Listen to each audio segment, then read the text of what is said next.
శ్రీ గురుభ్యో నమ. గురుర్బ్రహ్మ గురుర్విష్ణు గురుర్దేవో మహేశ్వర గురు సాక్షాత్ పరం బ్రహ్మ తస్మై శ్రీ గురవే నమ. అస్మద్గురుభ్యో నమ. నిన్నటి మన మహాభారత ప్రస్థానంలో ఆ జయద్రథుడు ఆ ద్రౌపదిని చూసి కామమోహితుడై ఆమెను చెరపట్టాలని అనుకున్నాడు, తీసుకెళ్ళిపోవాలి, వివాహం చేసుకోవాలనుకున్నాడు. అతనితో చెప్పింది ఆమె, మహా పరాక్రమవంతులైనటువంటి పాండవులతో అనవసరంగా నువ్వు కోరి పోరు తెచ్చుకోకు, నశిస్తావు అని చాలా బుద్ధులు చెప్పింది. చెప్పినప్పటికీ వినకపోతే కనుక వీటికి మామూలుగా చెప్పి ఉండడం వల్ల ఉపయోగం లేదు. ఎందుకంటే మహాపరాక్రమవంతులైనటువంటి నా భర్తలు ఉన్నారు, నన్ను ఎలాగూ రక్షించగలరు, నాకు ఆ బెంగ ఏమీ లేదు. అందువలన ఇతడు ఈ విషయం చెప్పినప్పటికీ కూడా అర్థం చేసుకోలేనటువంటి వాడు అవుతున్నాడు అని ఆమె ఇంకా ఏమంటుందంటే, మౌర్వీ విసృష్టా స్తనయుత్నుఘోషా గాంధీవముక్తా స్వతివేగవంత హస్తం సమాహాత్య ధనంజయస్య భీమా శబ్దం ఘోరతరం నదంతి. ఆ అర్జునుడి యొక్క గాంధీవం నుండి వదిలేటువంటి బాణాలు ఎలా ఉంటాయంటే మేఘాల్లో వర్షిస్తాయి. అవి వేగవంతాలైనటువంటి ఆ బాణాలు అర్జునుడి చేతి నుంచి విడుబడి భయంకరంగా నినదిస్తాయి. అవి వాటిని తట్టుకోవడం ఎవడి వల్ల కాదు. గాంధీవ ముక్తాంశ మహాశరౌఘాన్ పతంగ సంఘాని శీఘ్ర వేగాన్ యథా ద్రష్టాస్యర్జునం వీర్యశాలినం తదా స్వబుద్ధిం ప్రతినిందితాసి. అలాగే ఆ గాంధీవ నిర్ముక్తములైనటువంటి బాణాలు 1-2 రావు, వేల కొద్ది మెడతలదండు ఏ విధంగా అయితే వచ్చేస్తుందో అలాగే వేల కొద్ది బాణాలు వస్తాయి. అతి వేగం కలిగినటువంటి ఆ శరజాలాన్ని నువ్వు తట్టుకోగలవా? అసలు పరాక్రమశాలి అయినటువంటి అర్జునుడిని నువ్వు యుద్ధంలో చూసేవు అంటే కనుక నీ యొక్క ప్రాణాలే పోతాయి. నీ బుద్ధిని నువ్వు అప్పుడు నిందించుకుంటావు, అయ్యో ఇంతటి క్రూరకర్మ నేనెందుకు చేశాను, అనవసరంగా కోరి ఇలాగా ఇంతటి కష్టాన్ని తెచ్చుకున్నానంటే అప్పుడు బాధపడతావు నువ్వు. శశంఖ ఘోష సతలత్ర ఘోష గాంధీవధన్వా ముహురుద్వహంశ్చ యదాశరానర్పయితా తవో రసి తదా మనస్తే కివివా భవిష్యత్. అతని యొక్క గాంధీవం నుండి ఆ గాంధీవం పట్టుకుని అర్జునుడు అలా నిలబడ్డాడు అంటే శంఖం పూరిస్తూ ఆ అల్లె తాడుని శబ్దం చేస్తే చాలు, మాటికి బాణాలను ఎక్కుపెడుతూ అర్జునుడు వచ్చినప్పుడు ఆ బాణాలన్నీ నీ గుండెల మీద దిగిపోతాయి. అప్పుడు నీ పరిస్థితి ఎలా ఉంటుందో ఒకసారి ఆలోచించుకో. గదాహస్తం భీమమభిద్రమంతం మాద్రీపుత్రౌ సంపతంతౌ దిశశ్చ అమర్షజం క్రోధభిషంవమంతౌ దృష్ట్వాచరం తాపముపైష్యసే అధమ. ఓ అధముడా, నీచుడా, భీముడు గద పట్టుకుని పరిగెట్టుకుని వస్తే కనుక నువ్వు అసలు నిలబడలేవు. అసలు అతని యొక్క భయంకరమైనటువంటి రూపం చూస్తేనే నీ యొక్క ప్రాణాలు పోతాయి, ఇంకా అతని యొక్క గదాఘాతాన్ని తట్టుకోవడం వరకు అక్కర్లేదు. అలాగే ఆ మాద్రీపుత్రులు ఆ అమర్షజనితమైనటువంటి క్రోధాగ్నిని, ఆ క్రోధం అనేటువంటి విషాన్ని కక్కుతూ ఉంటే కనుక అన్ని దిక్కుల నుంచి వాళ్ళు అలా విరుచుకు పడిపోతూ ఉంటే కనుక అసలు నువ్వు అనేకమైనటువంటి విధాలుగా పరుగులు పెడతావు, చాలా సంతాపాన్ని పొందుతావయ్యా. నీకు ఈ విషయాలు ఏం తెలవట్లేదు. యథావాహం నాతిచరే కథంచిత్ పతిన్ మహార్హాన్ మనసాపి జాతు తేనాద్య సత్యేన వశీకృతం త్వాం ద్రష్టాస్మి పార్థై పరికృష్యమాణం. పరమ పూజనీయులైనటువంటి వాళ్ళు ఆ పాండవులు. అటువంటి భర్తలకు నీ మనసులో కూడా ఏ రీతిగానూ కూడా జవదాటని దానినైతే నేడు ఆ సత్యప్రభావం వలన పాండవులు నిన్ను వశపరుచుకుని నేల మీద ఏడవడం అనేటువంటిది నేను చూస్తాను. న సంభ్రమం గంతుమహం హి శక్ష్యే త్వయానుశంసేన వికృష్యమాణా సమాగతాహం హి కురు ప్రవీరై పునర్వనం కామ్యకమాగతాస్మి. క్రూరుడైనటువంటి నువ్వు నన్ను బలవంతంగా లాక్కుని పోయినా నేనేమి ఆశ్చర్యపోను. ఎందుకంటే ఆ కురువీరులు విషయం తెలుసుకుని వెంటనే వచ్చి మళ్ళీ నన్ను తీసుకొచ్చి నన్ను అక్కడ కూర్చోబెట్టగలరు వాళ్ళు. ఆ ధైర్యం నాకు ఉన్నది. నా భర్తల మీద నాకు అటువంటి విశ్వాసం ఉంది, వాళ్ళ పరాక్రమం మీద అటువంటి విశ్వాసం ఉంది.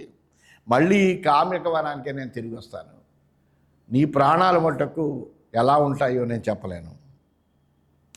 సాతాననుప్రేక్ష విశాల నేత్ర జిఘృక్షమాణానవభర్సయంతి ప్రోవాచ మామా స్పృశతేతి భీత ధౌమ్యం ప్రచుక్రోశ పురోహితం సా.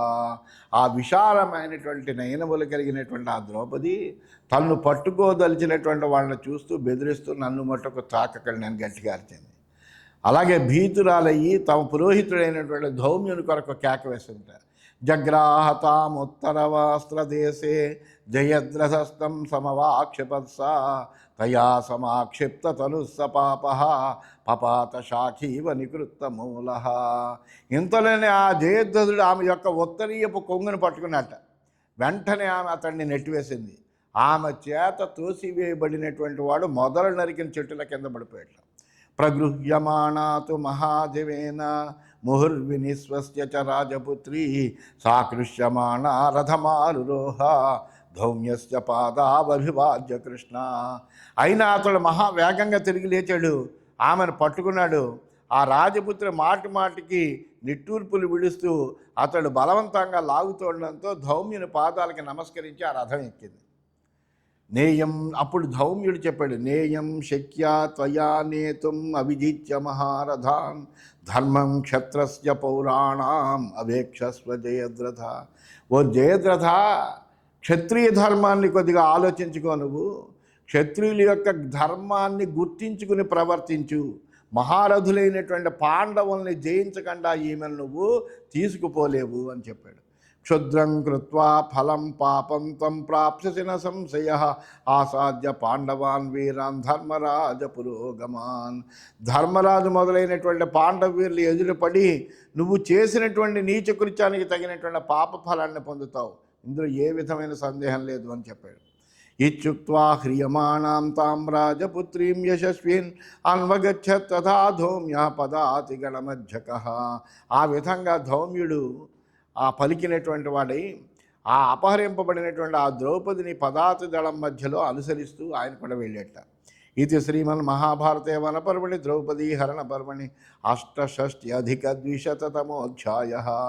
ఈ విధంగా శ్రీమన్ మహాభారతంలో వనపర్వంలో ద్రౌపదీ హరణ పర్వం అనే ఉపపర్వంలో 268వ అధ్యాయం పూర్తయింది. 269వ అధ్యాయంలోకి మనం ప్రవేశించాం. ఈ వృత్తాంతాలన్నీ కూడా వైశంపాయనుడు జనమేజయ మహారాజుకి చెప్తున్నాడు. ఓ జనమేజయ మహారాజా, తతో దిశః సంప్రవిహృత్య పార్థ మృగాన్ వరాహాన్ మహిషాంశ్చ హత్వా ధనుర్ధర శ్రేష్ఠతమా పృథివ్యాం పృథక్చరంతః సహితా బభూవుః. ఆ తర్వాత భూమండలంలో గొప్ప పరాక్రమవంతులైనటువంటి కుంతీపుత్రులు, ఈ పాండవులు, ఆ మాద్రీపుత్రులు కుంతీపుత్రులు కలిసి 5గురు కూడా అన్ని దిక్కుల్లో విహరిస్తూ ఉండేటువంటి క్రూర జంతువులను వరాహాలను అడవిదోలను చంపి వేరువేరుగా తిరుగుతున్నటువంటి వాళ్ళందరూ ఓ చోటకి చేరారు. తతో మృగవ్యాలగణానుకీర్ణం మహావనం తద్విహ గోపధుష్టం భ్రాతృంచ తానభ్యవదత్ యుధిష్ఠిరః శ్రుత్వా గిరో వ్యాహరతాం మృగాణాం. ఆ సమయంలో ఆ క్రూర జంతువులు, ఆ సర్పాలతో నిండి ఉండేటువంటి ఆ ఘోరారణ్యం అంతా కూడా ఒక్కసారి పక్షుల యొక్క కలకల ధ్వనులతో మ్రోగిపోయింది. మృగాలన్నీ కూడా ఆర్తనాదాలు చేస్తున్నాయి. ఆ ధ్వనులన్నీ విని యుధిష్ఠిరుడు సోదరులతో ఈ విధంగా అంటున్నాడు, ఆదిత్య దీప్తాం దిశమభ్యుపేత్య మృగాద్విజాక్రూరమిమే వదంతి ఆయాసముగ్రం ప్రతివేదయంతః మహావనం శత్రుభిర్బాధ్యమానం. ఇదేంటి, మృగాలు పక్షులు ఇలా కఠోరంగా అరుస్తూ సూర్యునితో ప్రకాశమానమైనటువంటి తూర్పు దిక్కుకు పరిగెత్తు భయంకరమైన ఉత్పాతాన్ని సూచిస్తున్నాయి. ఈ మహావనానికి ఏదో శత్రుబాధ కలిగిందేమో అని నాకు అనిపిస్తోంది అన్నాడు. క్షిప్రం నివర్తధ్వమనం విలంబై మనోహిమే దూయతి దహ్యతే చ బుద్ధిం సమాచ్ఛాద్య చ మే సమన్యు ఉద్ధూయతే ప్రాణపతి శరీరే. వెంటనే ఆశ్రమానికి వెళ్ళిపోదాం, ఆలస్యం చేయకండి. నా మనస్సు ఏదో ఒక రకమైనటువంటి సూచన చేస్తోంది. ఏదో జరగరాందేదో జరుగుతోందని వివేచనాశక్తిని కూడా కప్పివేసేటువంటి కలత నా మనసుకి చెందుతోంది, దహించి వేస్తోంది. నా శరీరంలో ఉండేటువంటి జీవుడు శోకంతో ఎగసిపడుతున్నాడు. అందువల్ల ఏదో ఉపద్రవం వచ్చిందనిపిస్తోంది నాకు. అందువల్ల వెంటనే వెళ్ళిపోదాం అన్నాడు.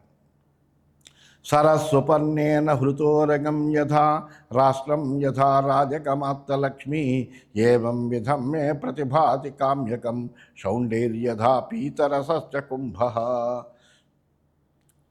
గరుత్మంతుడు నీటిలో ఉండేటువంటి సర్పాన్ని ఒడిసిపెట్టుకుంటే కలకబారినటువంటి సరస్సులాగా, రాజు లేకపోతే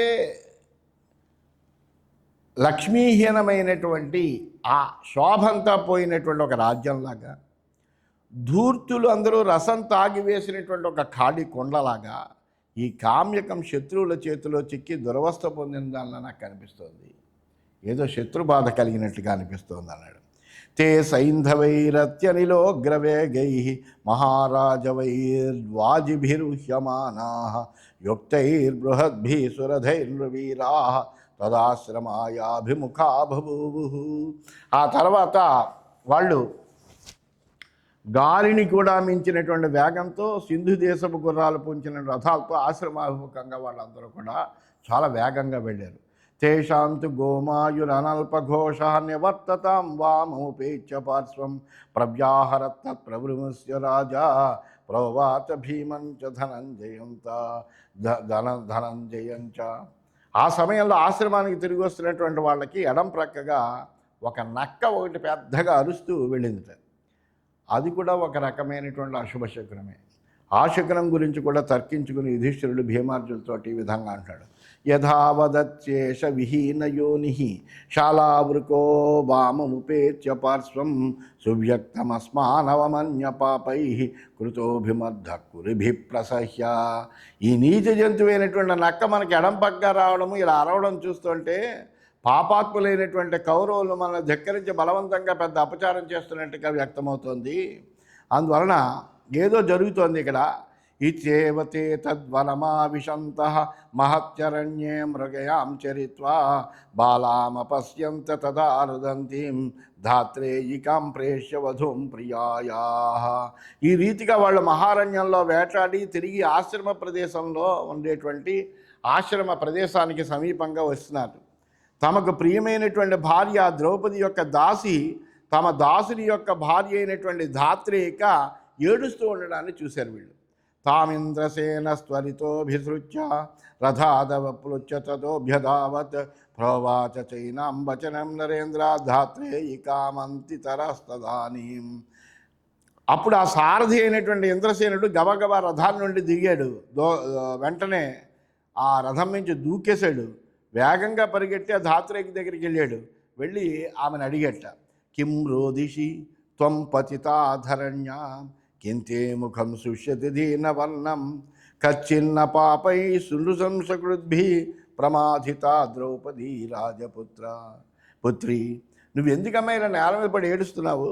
నీ ముఖం దీనంగా వాడిపోయింది ఏంటి? కారణం ఏమిటి? అత్యంత క్రూర కర్మలు చేసేటువంటి పాపాత్మలైనటువంటి కౌరవులు మళ్ళీ వచ్చారా? రాజకుమారి అయినటువంటి ద్రౌపదికి అపచారం చేయలేదు కదా అని అడిగాడు.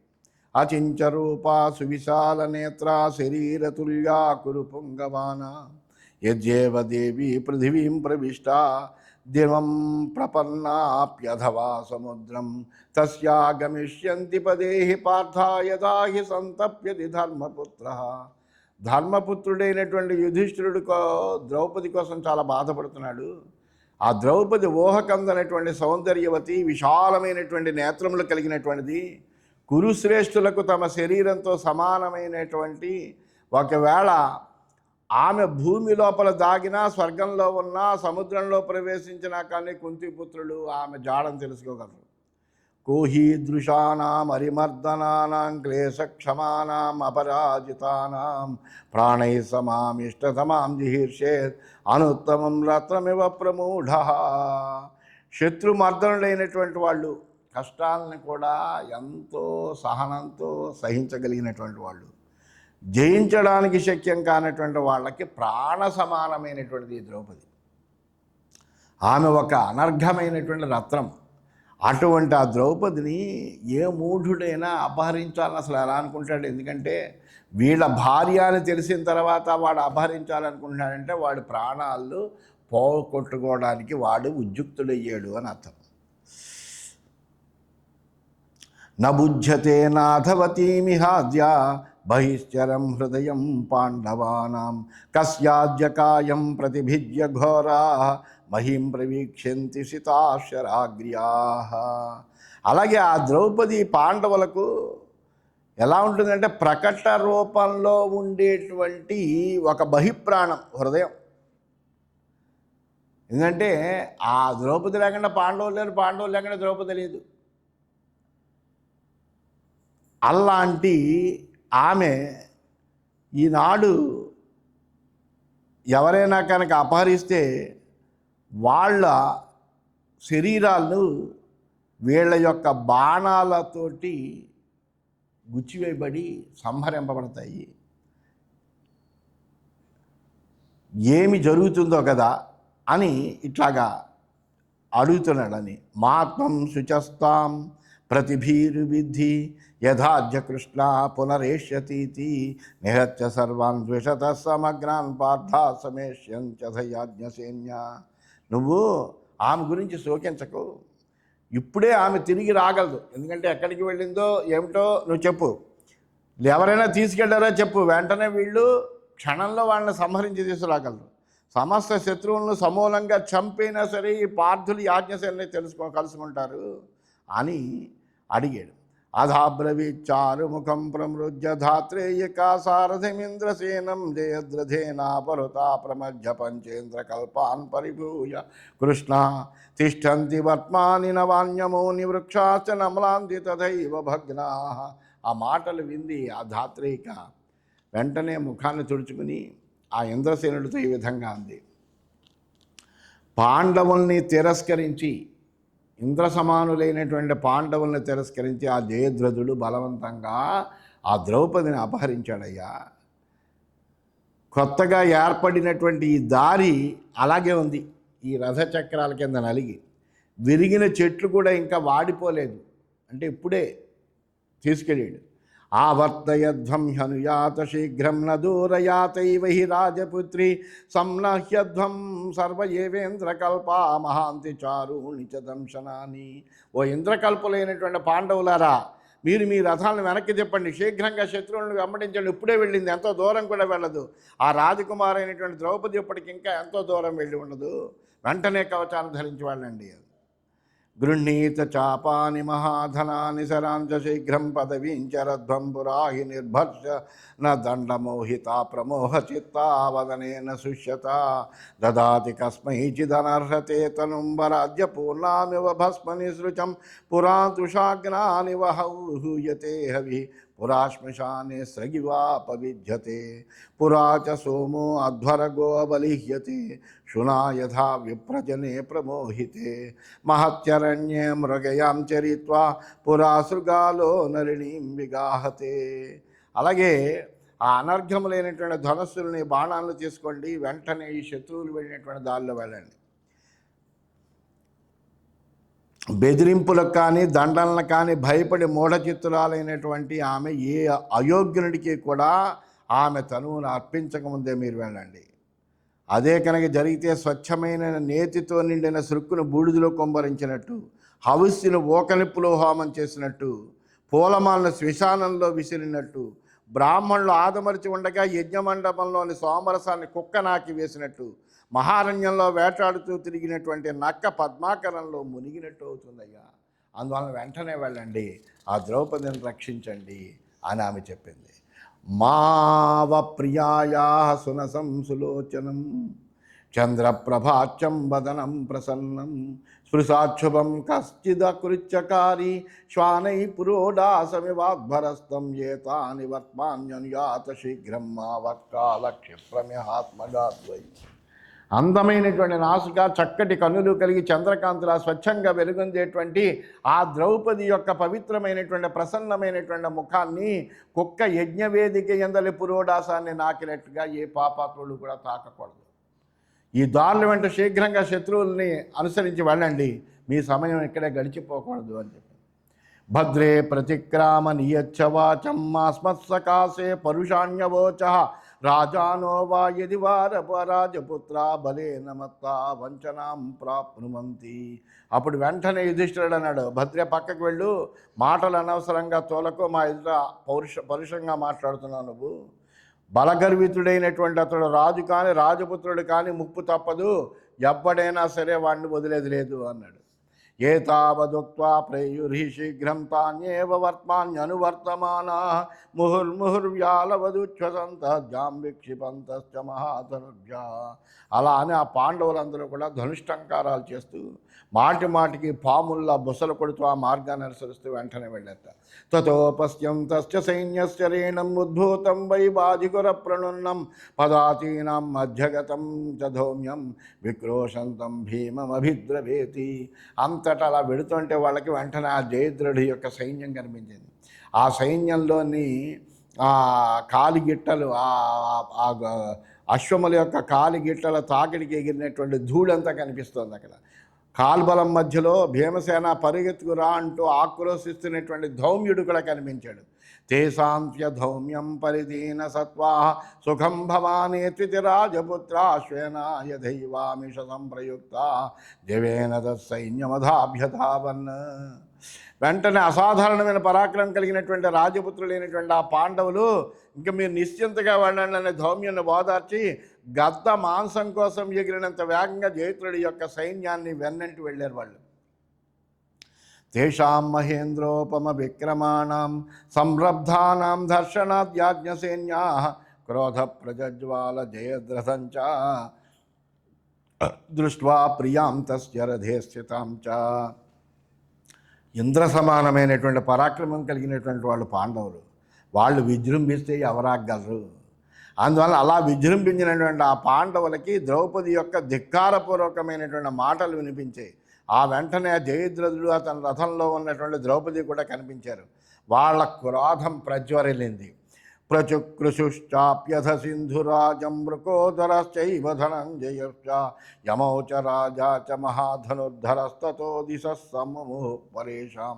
వెంటనే భీముడు, అర్జునుడు, నకుల సహదేవులు, యుధిష్ఠిరుడు, ఆ మహాధనుర్ధారులందరూ కూడా ఆ సింధురాజు అయినటువంటి జయద్రథుడిని అదిలించారు.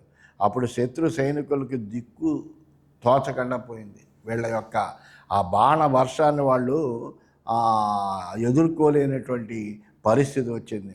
ఇది శ్రీమన్ మహాభారతే వనపర్వణి ద్రౌపదీ హరణ పర్వణి పార్థాగమనే ఏకోనసప్తత్యధికశతమోధ్యాయ. ఈ విధంగా శ్రీమన్ మహాభారతంలో వనపర్వంలో, ద్రౌపదీ హరణ పర్వంలో అనే ఉపపర్వంలో పాండవులు ఆ జయద్రథుడిని అనుసరించి వెళ్ళి ఆయన దగ్గరికి వెళ్ళడం అనేటువంటి 269వ అధ్యాయం పూర్తయిందని తెలియజేస్తూ స్వస్తి.